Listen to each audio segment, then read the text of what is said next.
nanti sekitar jam 12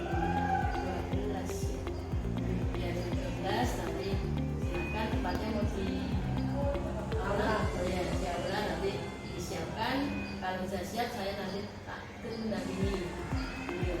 Mudah-mudahan kegiatan yang bisa dilaksanakan itu lancar dan Miras bisa mengimbaskan pada guru yang lain. Miras bisa bisa. Terima kasih Ibu atas waktu dan supportnya.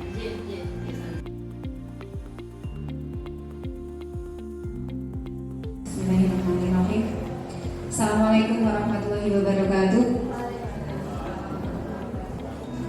Yang kami hormati Ibu Sumiastuti SPD MPD, Ibu Eko Prasetyawati NPD, serta rekan-rekan guru dan tata usaha yang kami hormati pula.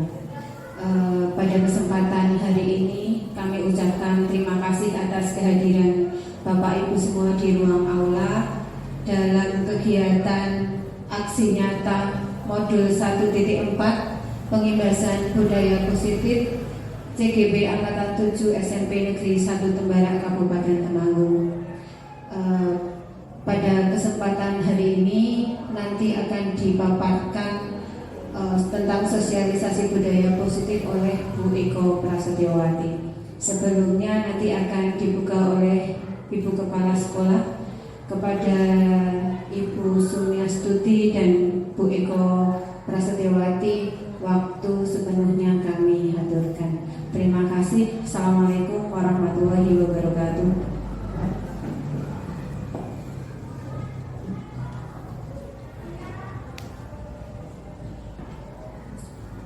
Assalamualaikum warahmatullahi wabarakatuh. Bismillahirrahmanirrahim. Alhamdulillahirabbil alamin. Asyhadu an la ilaha illallah wahdahu la syarikalah wa asyhadu anna Muhammadan abduhu wa rasuluh. Allahumma sholli ala Muhammad wa ala ali Muhammad. Yang kami hormati Bapak Ibu yang mendampingi Ibu Eko Prasetyawati MPD selaku calon guru penggerak.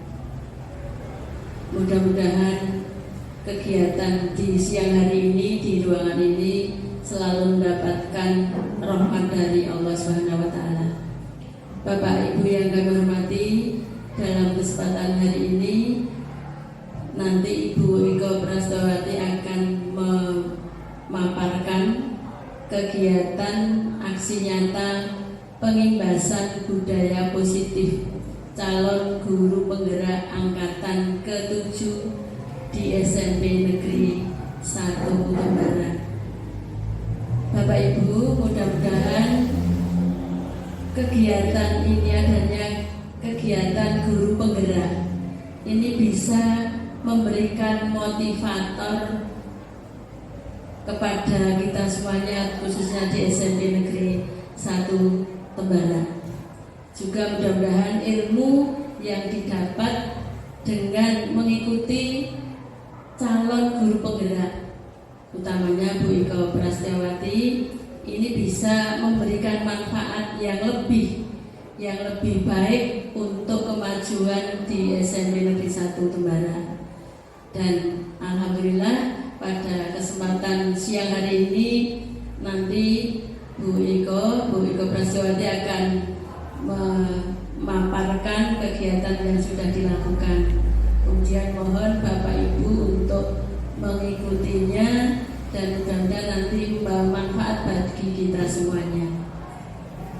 Marilah Bapak Ibu, kegiatan pada siang hari ini mudah-mudahan berjalan dengan lancar dan membawa manfaat bagi kita semuanya. Kita buka dengan bacaan basmalah. Bismillahirrahmanirrahim. Demikian yang bisa saya sampaikan. Mohon nanti Bu Pras untuk melanjutkan kegiatan. Saya akhiri. Assalamualaikum warahmatullahi wabarakatuh.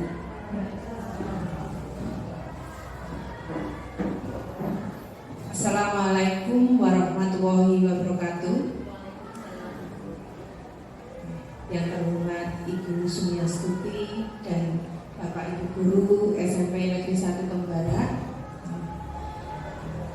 Pertama-tama saya mengucapkan terima kasih yang sebesar-besarnya atas dukungan dan motivasi dari Bu Sumiastuti selaku Kepala Sekolah dan Bapak Ibu Guru semua dalam kegiatan saya mengikuti pendidikan guru penggerak. Di sini saya masuk angkatan 7 dan pada kesempatan kali ini dalam rangka kegiatan aksi nyata dari modul 1.4 yaitu pengibasan budaya positif. Semoga dengan pengibasan ini nanti memberi manfaat bagi kita semua nih, seperti yang telah disampaikan oleh Ibu Sumiastuti. Dan di sini saya berbagi ya Bapak Ibu, nanti kita bisa sharing, berbagi. Jadi di sini saya juga masih belajar. Oke Bapak Ibu.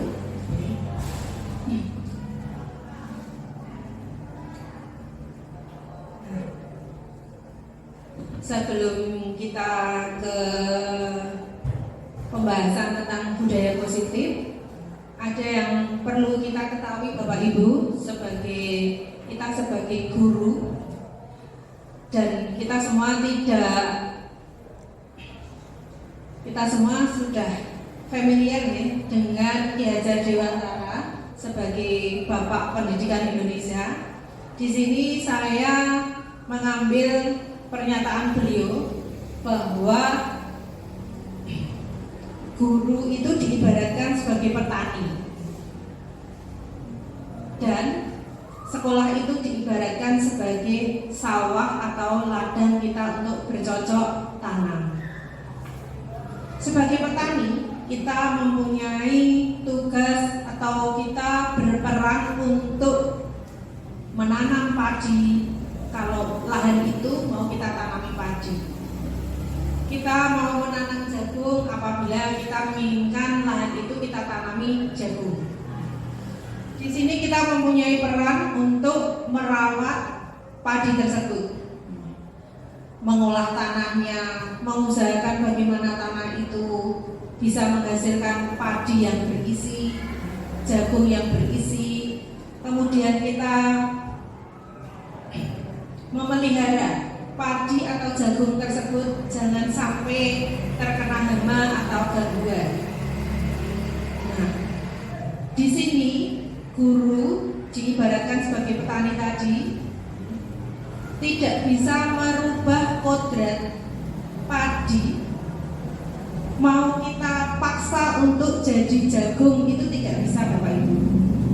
Jadi peran kita di sini sebagai guru hanya menuntun lakunya murid untuk bisa mengembangkan potensi yang ada pada dirinya. Ketika ada gangguan-gangguan pada anak, nah, kita mempunyai peran untuk mendampingi. Karena setiap anak, sebagaimana yang disampaikan oleh Ki Hajar Dewantara, setiap anak itu mempunyai kodrat anak. Jadi di dalam diri anak itu nanti ada kodrat anak, dan dalam kita berperan sebagai guru kita juga harus memperhatikan kodrat alam dan kodrat zaman.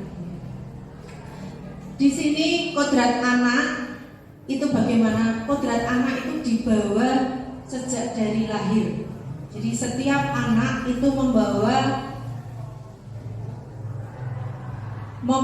nilai positif dan nilai negatif yang ada pada dirinya.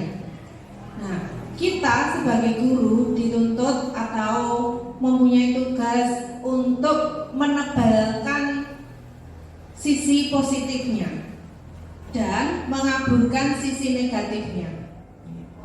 Itu yang dimaksud dengan kodrat anak. Kemudian kodrat zaman. Kita sebagai guru harus memperhatikan kodrat zaman yang ada pada diri anak ketika anak itu sedang belajar. Contoh Bapak Ibu, saat ini kita sudah ada di abad 21 di mana teknologi sudah semakin canggih.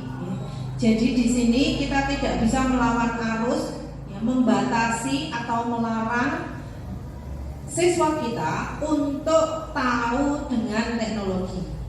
Itu yang dimaksud tidak melawan kodrat zaman. Kemudian di sini juga ada kodrat alam. Kodrat alam itu adalah irama dan budaya yang ada di sekeliling anak kita tumbuh. Contoh untuk di daerah Temanggung itu daerah pegunungan. Maka ketika kita berperan sebagai pendidik di situ, tentu kita akan mengenalkan pembelajaran yang berkaitan dengan budaya yang sesuai dengan kodrat alamnya.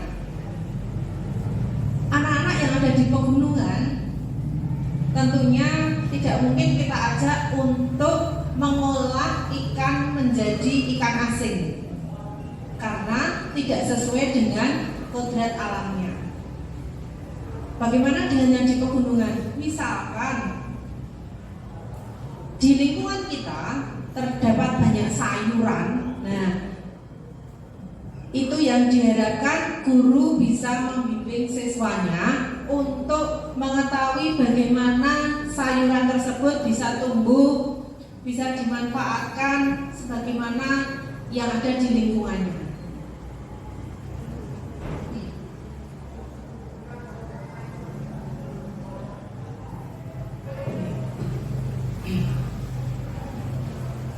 Dari latar belakang tadi tentang peran kita sebagai guru yang mempunyai peran untuk mendampingi siswa sebagaimana layaknya seorang petani.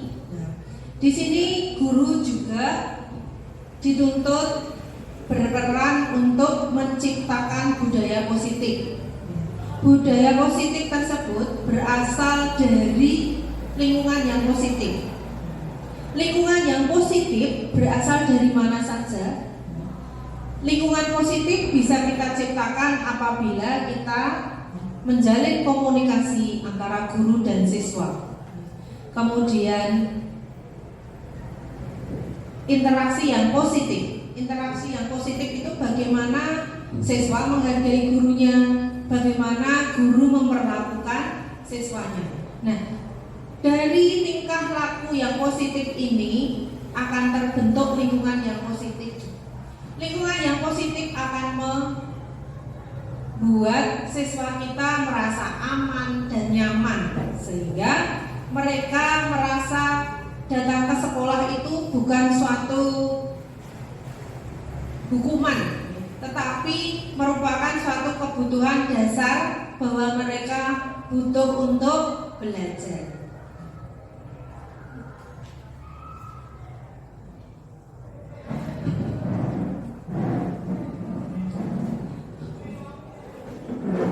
Ya Bapak Ibu, sebagaimana yang telah disampaikan tadi bahwa pendidik mempunyai peran untuk menciptakan budaya positif di sekolah melalui kegiatan-kegiatan yang positif. Nah, bagaimana peran kita dalam menciptakan budaya positif tersebut?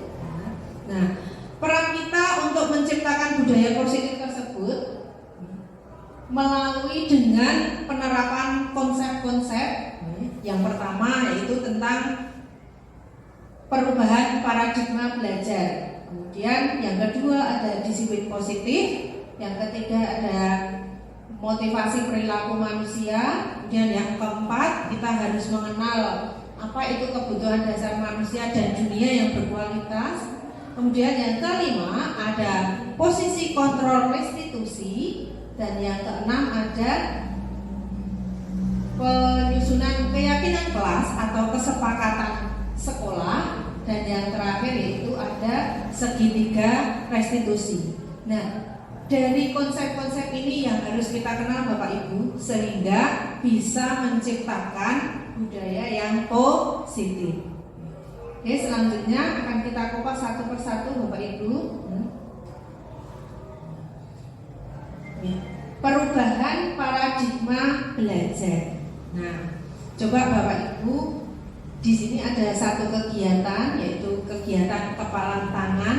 Bapak Ibu bisa melihat di depan Bapak Ibu ada secarik kertas, dan di sini tugas Bapak Ibu menuliskan benda yang menurut Bapak Ibu paling berharga. Silakan Bapak Ibu menuliskan benda yang paling berharga menurut Bapak Ibu. Silakan dituliskan, bisa 1 atau 2.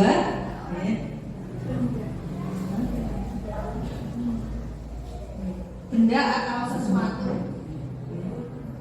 yang menurut Anda itu hanya Anda yang boleh tahu, yang berharga menurut Anda, dan yang menurut Anda yang hanya Anda yang benda atau sesuatu yang berharga. Silakan dituliskan. Bebas Bu, bebas. Silakan ditulis.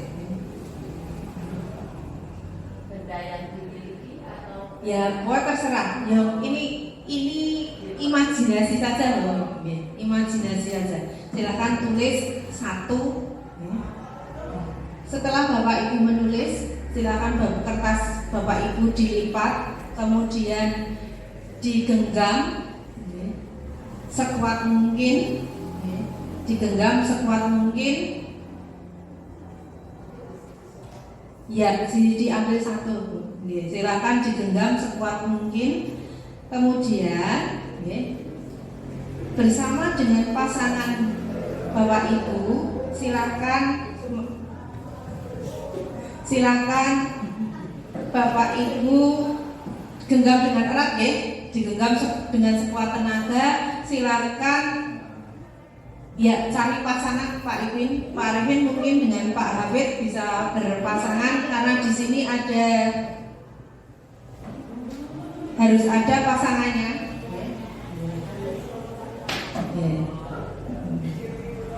Silahkan masing-masing gini diletakkan dulu. Misalkan ini, silahkan salah satu mencoba membuka yang ada di genggaman yang A dulu, misalnya yang salah satu dulu. Misalnya Bu Lydia dengan Bu Siwi, silahkan Bu Lydia berusaha membuka yang ada di genggaman Bu Siwi terlebih dahulu. Nanti gantian.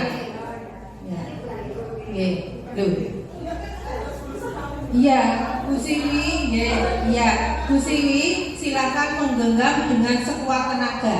Kemudian Bu Lydia, silakan membuka genggaman yang ada di tangan Bu Siwi, dengan segala daya upaya. Mau membujuk boleh, dengan merayu boleh, atau mau diapakan boleh. Silakan, monggo.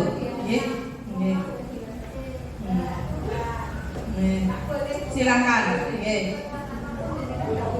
Silakan. Bagaimana Bu Siwi? Tidak boleh. Bagaimana Bu Lydia? Apakah Bu Siwi membukakan kepalan tangannya? Apakah Bu Siwi membukakan? Apa yang terjadi Bapak Ibu? Bagaimana dengan Pak Hafid? Diberikan. Jadi yang terjadi Bapak Ibu, yang terjadi di kelompoknya Bu Siwi dan Bu Lydia, Bu Siwi tetap memegang erat, memegang teguh kertasnya, sementara Pak Hafid memberikan dengan sukarela. Jadi di sini inilah yang dinamakan teori kontrol Bapak Ibu. Jadi apapun yang kita miliki, itu yang mempunyai kontrol sepenuhnya adalah diri kita. Orang lain tidak bisa memaksa. Nah, apa hubungannya dengan budaya positif? Begini Bapak Ibu, sama kita ibaratkan dengan siswa kita. Apabila kita memaksa siswa kita, kira-kira siswa kita mau apa tidak? Yang terjadi nanti sama seperti tadi. Bu Siwi tetap memegang teguh kepalan tangannya. Sementara Pak Hafid memberikan dengan sukarela. Nah, di sini terjadi transaksi ya Bapak Ibu. Kalau Bu Siwi karena merasa dia kebutuhan dasarnya memang tidak sesuai, kebutuhan dasarnya tidak sesuai, maka Bu Siwi tidak akan memberikannya. Sementara Pak Hafid memang memberikan dengan sukarela karena sesuai yang diinginkan atau yang diharapkan dari diri Pak Hafid. Nah, itu yang namanya teori kontrol ya. Tapi kita lanjutkan terlebih dahulu Bapak Ibu. Nah, di sini ada teori kontrol, tetapi yang selama ini kita pahami di sekolah itu ada yang miskonsepsi atau salah persepsi ya. Yang pertama yaitu ilusi guru mengontrol murid. Ilusi guru mengontrol murid. Apa itu ilusi guru mengontrol murid? Nanti di belakang akan kita jelaskan ya. Yang kedua yaitu ilusi bahwa semua penguatan positif itu efektif dan bermanfaat. Jadi selama ini kita selalu berpendapat bahwa sesuatu yang menurut kita itu positif itu akan selalu memberikan hal yang positif dan bermanfaat. Kemudian yang ketiga itu ilusi bahwa kritik dan membuat orang merasa bersalah dapat menguatkan karakter. Nah, itu miskonsepsi ya ternyata. Kemudian yang keempat yaitu ilusi bahwa orang dewasa memiliki hak untuk memaksa karena merasa harus dihargai ya. Kita lanjutkan Bapak Ibu, kita kupas satu persatu. Nah, ini Bapak Ibu, ilusi mengontrol murid. Ini dikatakan miskonsepsi karena apa? Di sini guru memaksakan murid untuk melakukan sesuatu sesuai yang kita harapkan. Nah, ya. Padahal dalam perubahan paradigma belajar saat ini, kenapa kita harus pembelajarannya berdiferensiasi? Karena untuk menghindari ini Bapak Ibu, pembelajaran berdiferensiasi itu kan ada diferensiasi produk, diferensiasi proses, dan diferensiasi isi sesuai dengan kemampuan siswanya. Nah, apabila di sini ilusinya guru mengontrol murid, tadi memaksa ya. Misalnya saya memberikan tugas kepada siswa saya. Misalnya tugas saya untuk memperkenalkan diri ya. Memperkenalkan diri secara menggunakan teknologi deh Bapak Ibu, direkam dengan video. Padahal di sini semua siswa saya belum tentu berminat. Jadi diferensiasi produk yang saya harapkan tidak terpenuhi. Sehingga bagaimana untuk diferensiasi produknya terpenuhi? Yaitu memberikan keleluasaan kepada siswa kita untuk memenuhi tugasnya, mau dengan cara yang bagaimana. Oh, mau dengan ditulis? Boleh.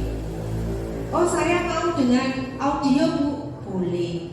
Oh, saya mau dengan video Bu? Boleh. Nah, itu yang dikatakan perubahan paradigma belajar dari yang kita kontrol harus sesuai dengan gurunya. Yang selanjutnya Bapak Ibu, ini yang tadi penguatan positif itu selama ini kita anggap efektif dan bermanfaat. Nah, ini ternyata justru mempunyai dampak yang tidak sehat. Kenapa? Karena dalam jangka waktu yang lama siswa akan merasa ketergantungan. Ketika tidak ada penguatan positif dari guru, dia akan lembek lagi, akan lemah lagi. Yang berikutnya, yang ketiga, ini, kritik dan membuat orang merasa bersalah itu dapat menguatkan karakter. Ternyata ini juga miskonsepsi, Di sini justru akan menurunkan mental siswa. Kenapa menurunkan mental siswa? Karena di sini dengan membuat orang merasa bersalah atau memberi kritik itu siswa kita akan merasa gagal. Yang keempat yaitu ilusi bahwa orang dewasa memiliki hak untuk memaksa. Tadi ya, kita paksa sesuai dengan keinginan kita. Nah, keempat ini yang harus kita hindari, maka terjadi perubahan paradigma belajar, yaitu di sini pembelajaran yang berdiferensiasi. Nah, ini Bapak Ibu yang dari perubahan paradigma tadi tentang teori kontrol yang miskonsepsi dengan teori kontrol yang sesungguhnya. Jadi ketika ada teori kontrol yang sesungguhnya itu kita yang pertama bahwa setiap kebutuhan orang itu berbeda, maka terjadi diferensiasi tadi. Nah, kemudian yang berikutnya itu setiap orang memiliki gambaran yang berbeda. Berikutnya kita sebagai guru juga harus mempunyai pandangan yang luas.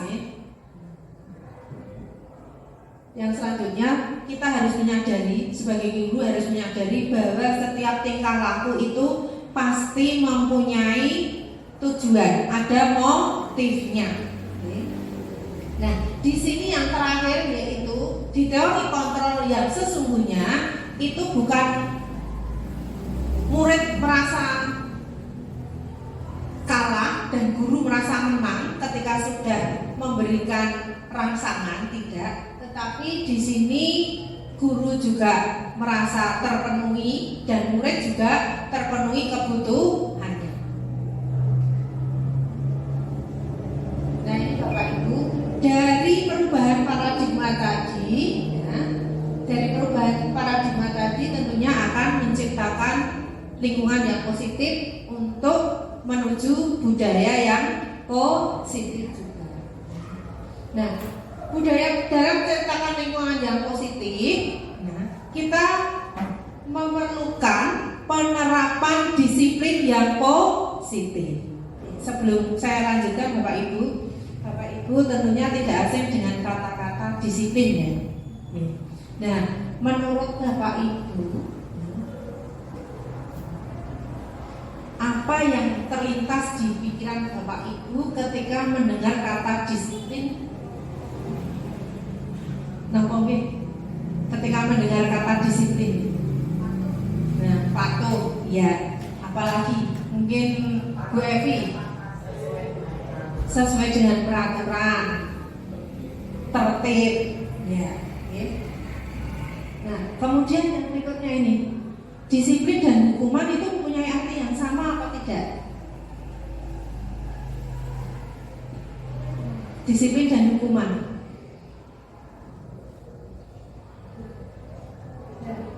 berbeda. Bedanya di mana nih? Kenapa berbeda? Ya. Kita itu salah satunya memberi contoh nyata. Jadi kita mendisiplinkan siswa tidak harus menghukum, tidak harus. Ya. Misalnya kita itu memberi tugas, tidak dikerjakan. Kita kan memberi arahan. Bahwa besok itu kamu kerjakan sesuai waktu. Tidak harus kita hukum karena. Betul memang. Jadi disiplin itu sebagai kita artikan bisa sebagai tadi patuh, kemudian tertib pada peraturan. Nah, di sini ketika kita berbicara tentang kata disiplin, mesti hubungannya dengan hukuman. Nah, hukuman itu terjadi karena untuk mendisiplinkan. Jadi selama ini kalau disiplin itu nanti terus dikaitkan dengan hukuman, yang terjadi kata disiplin itu akan menjadi tidak nyaman Bapak Ibu untuk siswa kita, ya. Jadi tidak nyaman. Padahal tadi, ya, lingkungan yang positif itu adalah lingkungan yang nyaman bagi siswa, ya. Tidak hanya bagi siswa saja, lingkungan yang nyaman bagi semua warga sekolah. Semua warga sekolah, ada guru, ada staf tata usaha, dan siswa itu sendiri. Nah, Bapak Ibu, kita tadi mempunyai peran ibaratnya sebagai petani, ya. Nah, di sini peran guru, yaitu menuntun murid untuk mempunyai disiplin diri. Disiplin diri itu bagaimana? Disiplin diri itu yaitu perilaku yang bisa mengontrol diri sendiri atau menguasai diri sendiri, yang selaras dengan nilai-nilai kebajikan universal. Napa niku nilai-nilai kebajikan universal? Ya nilai-nilai yang sudah, nilai-nilai kebaikan yang sudah kita sepakati bersama. Nah, di sini nanti siswa kita tuntun untuk mempunyai disiplin diri. Nah, nanti hubungannya dengan motivasi Bapak Ibu. Disiplin ini bisa terjadi kita hubungkan dengan motivasi. Nah, yang berikutnya, tugas kita yang berikutnya untuk membawa disiplin positif, yaitu mengajarkan murid kita bertanggung jawab terhadap apa yang dilakukan. Nah, ini yang terakhir ini, ya, kita dituntut untuk menuntun siswa membangun motivasi intrinsik, motivasi dari dalam diri. Jadi melakukan suatu perbuatan bukan karena paksaan, bukan karena hukuman, dan bukan karena penghargaan. Nah, ini Bapak Ibu, motivasi, ya. Ini motivasi orang melakukan sesuatu, motivasi orang berbuat. Di sini ada motivasi eksternal dan motivasi internal. Misalnya siswa kita, dia patuh terhadap peraturan yang ada. Itu apakah dari dalam dirinya secara sadar atau hanya untuk menghindari hukuman? Nah, jadi ke depan kita dituntut untuk menuntun siswa agar melakukan perbuatan atau mematuhi nilai-nilai kebajikan tadi itu berasal dari diri sendiri. Ada motivasi internal. Jadi bukan karena takut hukuman. Contoh misalnya ketika siswa datang terlambat, dia akan dibariskan. Maka besok, ya, karena dia merasa takut dengan dibariskan tadi, maka besok dia akan berangkat lebih pagi. Bisa jadi ini motivasinya adalah untuk menghindari ketidaknyamanan. Kemudian motivasi eksternal yang berikutnya apa? Imbalan atau penghargaan. Ternyata penghargaan atau reward yang kita berikan itu justru membawa dampak yang tidak kita inginkan. Kenapa Bapak Ibu? Jadi ketika kita meminta siswa kita untuk melaksanakan nilai-nilai kebajikan yang kita sepakati, tetapi kita beri imbalan, itu nanti di situ juga tidak muncul kesadaran dari diri sendiri, tetapi muncul karena penghargaan. Nah, maka kita dituntut untuk menumbuhkan motivasi internal dari dalam diri siswa untuk melakukan perbuatan-perbuatan yang sudah diyakini bahwa itu perbuatan yang membawa dampak positif. Nah, ini Bapak Ibu, dengan motivasi tadi. Nah, kita menuju ke kebutuhan dasar manusia. Nah, masing-masing manusia itu nanti mempunyai kebutuhan dasar. Seperti yang tadi saya sampaikan, ketika Pak Hafid itu tadi memberikan kertasnya dengan sukarela, kira-kira Pak Hafid mempunyai kebutuhan dasar yang mana? Ya, di sini belonging itu kayak di sini tadi. Namun itu memiliki. Bu Siwi mempunyai kebutuhan bahwa saya harus memiliki. Ya. Kemudian power, kekuatan. Contoh di Bu Siwi tadi juga bisa dikatakan power. Ya. Kemudian fun. Ya. Oh, ya. Pak Hafid tadi itu cenderung ke fun. Ya. Apa dia merasa senang? Dia senang memberikan. Jadi kenapa Pak Hafid tadi posisi kontrolnya? Karena memang posisi kontrol harus ada pada diri sendiri. Dia memberikan dengan sukarela. Ya karena Pak Hafid kebutuhan dasarnya dia tadi, ya, senang. Ya, kemudian freedom, butuh kebebasan. Ya. Nah ini sama. Jadi ketika anak-anak itu kebutuhan dasarnya kita ketahui dulu. Misalnya anak-anak itu ketika nyanyi-nyanyi atau berolahraga, enjoy ya Pak Hafid? Ya, berarti anak-anak itu butuh, mungkin menurut anak-anak olahraga itu menyenangkan. Ya. Kemudian yang freedom, dia butuh kebebasan, dia nggak mau ditegur, dikekang, dia tidak mau. Kemudian yang power bagaimana? Power itu ini butuh diakui. Ya. Contoh ketika Adam, ya, dia mau maju, ya. Nah, Adam itu kita beri apresiasi. Oh, setelah itu dia seragam banget. Berarti memang kebutuhan dasar Adam yaitu dia powernya, dia butuh diakui. Itu yang kebutuhan dasar. Makanya tadi dihubungkan dengan teori kontrol dengan motivasi. Butuhnya apa? Nah, ini tadi Bapak Ibu, kenapa hukuman atau penghargaan itu justru berefek negatif, ya. Hukuman itu dalam jangka pendek maupun jangka panjang, ya, itu berefek negatif. Kemudian penghargaan itu menghukum. Ya. Contoh, kita memberi peringkat 1 dan peringkat 2. Ya. Yang peringkat 2, dia itu malah merasa bersalah. Ya. Dia merasa bersalah. Kenapa saya tidak di peringkat 1? Ya. Wong peringkat cek sithik. Ya. Nah, ini yang dinamakan penghargaan menghukum. Ya. Penghargaan mengurangi ketepatan. Ya.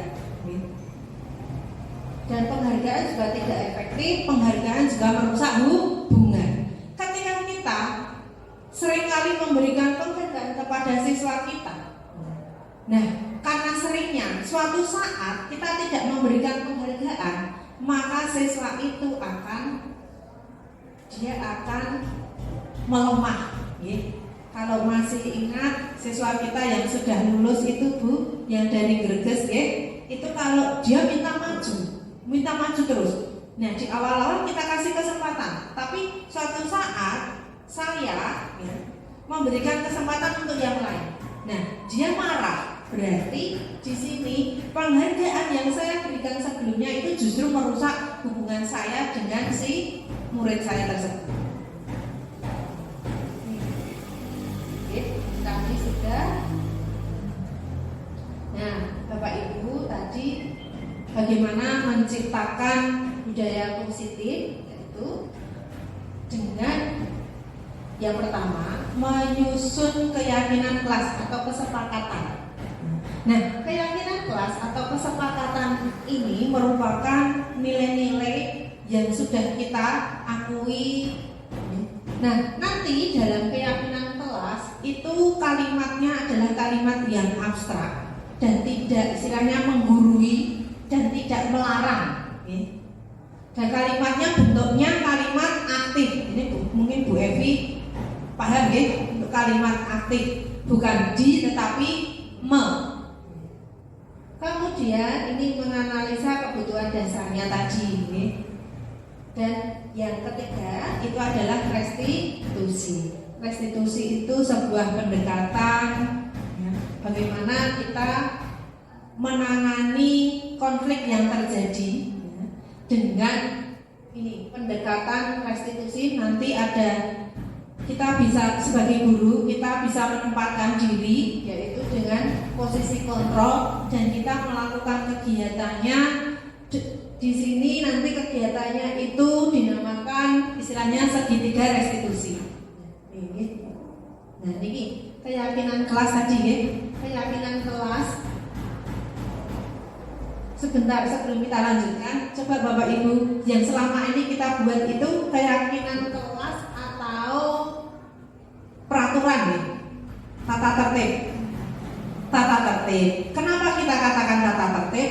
Ya, karena yang membuat adalah kita. Meskipun kalimat atau tata tertib yang kita tuang itu adalah suatu hal yang formal, ya, tetapi di sini kita tidak melibatkan siswa untuk membuat. Siswa kita libatkan hanya untuk membaca, ya. Siswa hanya untuk membaca, kemudian siswa menandatangani sebagai bukti bahwa siswa telah membaca. Nah, di sini ya dalam budaya positif ya, nanti akan kita bedakan ya, antara tata tertib atau peraturan dengan keyakinan kelas. Dalam keyakinan kelas nanti kita sebagai guru ya, menuntun siswa kita membuat keyakinan atau kesepakatan kelas. Siswa kita ajak untuk menulis. Keyakinan kelasnya seperti apa? Keyakinan kelasnya di sini begini Bapak Ibu. Misalnya apa yang harus kita lakukan ketika kita berkomunikasi dengan Bapak Ibu guru, berkomunikasi dengan sesama teman. Kemudian apa yang harus kita lakukan yang berhubungan dengan lingkungan kita, lingkungan fisik maksudnya. Apa yang harus kita lakukan? Nah, itulah yang nanti akan bisa kita jadikan kalimat pengantar atau kalimat arahan bagaimana siswa menyusun sebuah kesepakatan atau keyakinan kelas. Dalam menyusun keyakinan kelas atau kesepakatan, di sini saya memberikan contoh yang sudah saya lakukan di kelas. Anak-anak kita ajak untuk menuliskan sendiri. Kesepakatannya apa?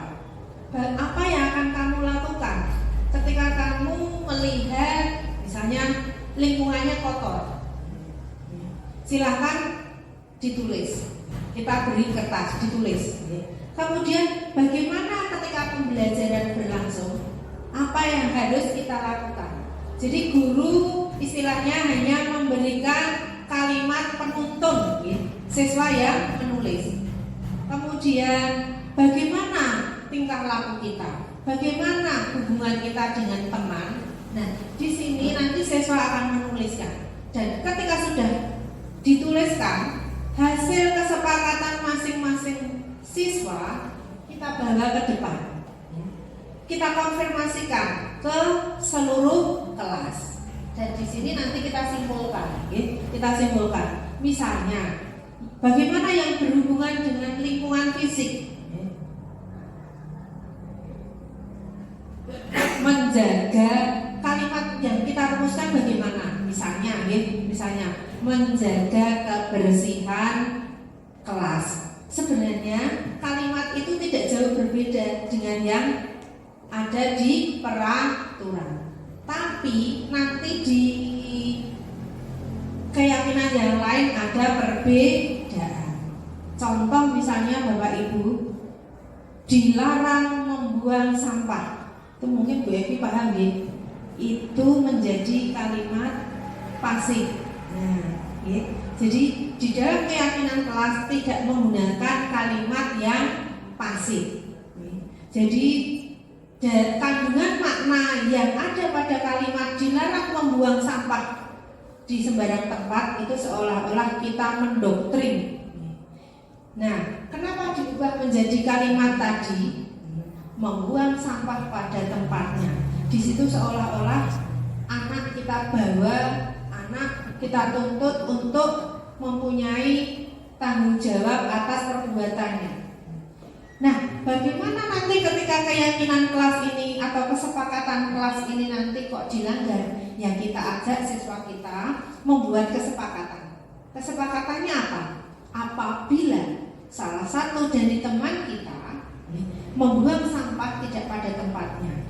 Nah, di sini bukan hukuman karena nanti terjadi diskusi. Konsekuensinya apa? Oke, berikutnya ya Bapak Ibu tadi restitusi merupakan yaitu kegiatan untuk menciptakan kondisi ya, yang baik bagi siswa ya, dalam menangani masalah.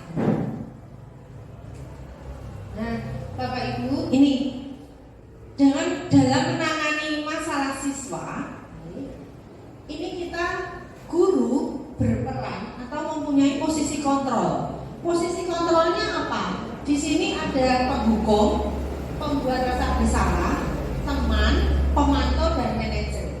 Nah, penghukum tadi sudah disampaikan ya, penghukum. Ketika kita melihat siswa kita melakukan tindakan yang tidak sesuai, nah, guru akan memberikan hukuman. Misalnya, ya, contoh setiap hari Senin itu, ya, ketika ada anak yang berbaris tidak rapi, gojek, itu langsung kita tarik ke depan. Nah, itu adalah contoh posisi kontrol guru sebagai penghukum. Kemudian yang kedua, pembuat rasa bersalah. Bagaimana ini pembuat rasa bersalah? Jadi ketika ada siswa yang melakukan kesalahan, guru mengatakan, ya, guru di sini mengatakan, misalnya dengan kalimat seperti ini, Bapak Ibu.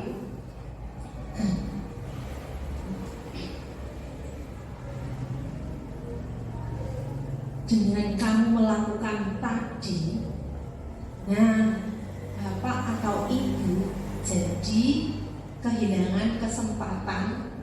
Nah, itu adalah contoh kalimat yang menyebabkan siswa kita merasa bersalah. Nah, misalnya Pak Hafid olahraga, siswanya ada yang tidak mengembalikan bola. Terus Pak Hafid di sini mengatakan, Arifin, bolanya hilang toh. Nah, dengan bolanya hilang, Pak Hafid harus mengganti bola tersebut. Nah, itu berarti di sini Pak Hafid posisi kontrolnya adalah membuat rasa bersalah. Kemudian sebagai teman, nah sebagai teman ini ngajak ngobrol. Nah, di sini ketika ngajak ngobrol, suatu saat kita tidak, antara siswa dengan kita, guru, tidak ada rasa saling menghormati. Kemudian pemantau itu misalnya kita dalam menangani kasus siswa, kita hanya melihat saja. Nah, kemudian di sini terjadi komunikasi apa yang sudah dilakukan. Dan yang terakhir yaitu manajer. Nah, sebagai manajer itu guru mengajak murid duduk bersama. Nah, di sini kita duduk bersama untuk mencari solusi bagaimana mengatasi masalah yang telah dilakukan. Nah, di sini nanti kita hubungkan dengan tindakan apa yang dilakukan guru, yaitu melalui segitiga restitusi. Dan saya yakin kita sebagai guru sebenarnya secara tidak sadar, karena kita mungkin belum mengenal istilah posisi kontrol kita seperti apa. Sebenarnya 5 ini sudah kita lakukan semua. Tetapi dari 5 ini ya, Yang menciptakan budaya positif nanti adalah kombinasi antara posisi kontrol sebagai pemantau dan sebagai manajer. Berarti kalau posisi kontrol kita pemberi hukuman, bagaimana Bapak Ibu? Kira-kira cocok apa betul untuk menciptakan budaya positif? Tidak ya? Nah, kita lanjutkan ya. Nah, ini Bapak Ibu langkah-langkah dalam menangani konflik siswa ya, melalui segitiga restitusi. Nah, kelihatan apa betul ya? Di sini ada 3 ya. Nah, ini ada 3 langkah ya. Yang pertama yaitu menstabilkan identitas, kemudian validasi tindakan yang salah, dan yang terakhir itu menanyakan keyakinan atau kesepakatan yang telah disepakati bersama. Nah, contohnya bagaimana Bapak Ibu? Sebenarnya ini sudah kita lakukan. Bahkan langkah-langkah ini yang ada dalam segitiga restitusi itu tidak harus urut. Nomor 1 ini menstabilkan identitas, nomor 2 harus validasi tindakan, yang terakhir nanti ditutup dengan menanyakan keyakinan kelas. Tidak harus. Ini bisa kita mulai dibalik pulih. Nah, menstabilkan identitas itu bagaimana? Contoh Bapak Ibu, ketika ada siswa kita yang mempunyai masalah, itu di sini ya, kita kalimat yang kita ucapkan sebagai guru ya, itu kita contoh ya, misalnya Hafid melakukan kesalahan. Contohnya Hafid tadi, Arifin ya. Contohnya Hafid, dia menendang temannya ya, dan teman Hafid menendang temannya ada ya. Nah, di sini kita akan melakukan ya, pemecahan masalah atau solusinya. Nah, sebagai guru ya, kita bisa dengan mengajak komunikasi Hafid dengan mengatakan ya, contoh ya, ini untuk menstabilkan identitas. Misalnya Bu Siwi tahu Hafid itu bisa menendang lebih keras dari itu. Tetapi Bu Siwi juga tahu Hafid menendangnya belum semaksimal mungkin. Nanti kira-kira apa yang terjadi? Apa ekspresinya Hafid? Kan dia merasa tidak dihakimi gitu. Nah, terus bagaimana dengan validasi tindakan itu? Nah, contoh validasi tindakan ini itu ada, semua perilaku itu mempunyai alasan ya. Misalnya Bu Siwi menanyakan ya, Hafid ya, Bu Siwi tahu ya, kenapa Hafid melakukan tindakan tadi menendang agar, pasti punya alasan. Nah, itu contoh kalimat yang kita gunakan. Nah, dan di sini ternyata Bapak Ibu, ketika kita menangani atau mencarikan solusi seperti itu, bahasa kita tidak lemah lembut, juga tidak yang keras, standar saja. Hafid, Bu Siwi juga tahu. Ini kalimat ini kemarin saya salah persepsi ini juga. Harusnya lembut, ternyata tidak. Nadanya sedang-sedang saja. Hafid, Bu Siwi tahu, Bu Pras tahu. Alasannya apa? Hafid kok menendang? Kemudian menanyakan keyakinan. Coba Hafid masih ingat kesepakatan kelas kita apa saja? Nah, saling menghormati misalnya. Nah, coba kalau Hafid tadi menendang, kira-kira apa yang dilakukan Hafid tadi sudah sesuai dengan kesepakatan kelas kita? Nah, nanti mesti ada responnya. Nah, itu adalah langkah-langkah segitiga restitusi.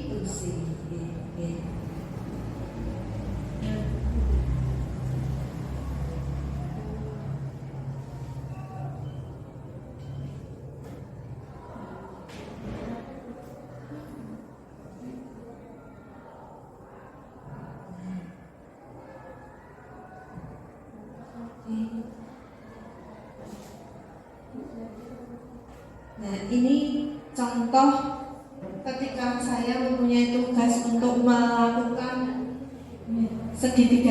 langkah-langkah segitiga restitusi dalam menangani kasus siswa. Tadi urut, tidak harus urut.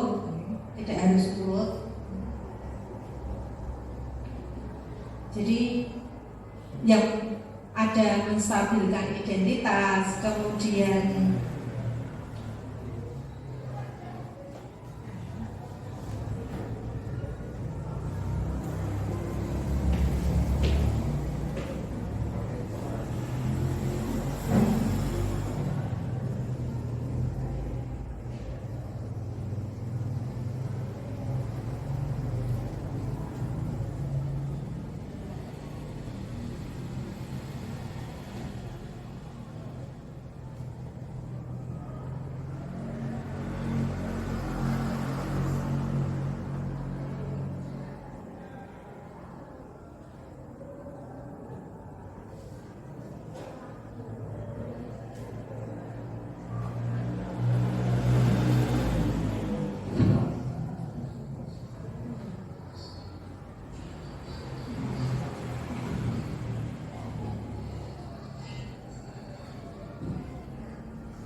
Bapak Ibu, demikian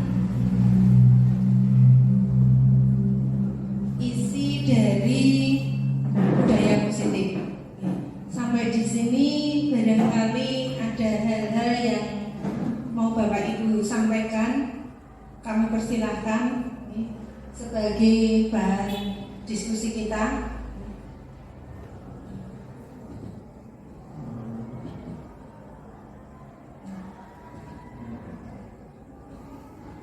Saya yakin kita sebagai guru itu sebenarnya sudah melaksanakan apa yang sudah ada di dalam paparan tadi, cuma kadang kita tidak menyadarinya.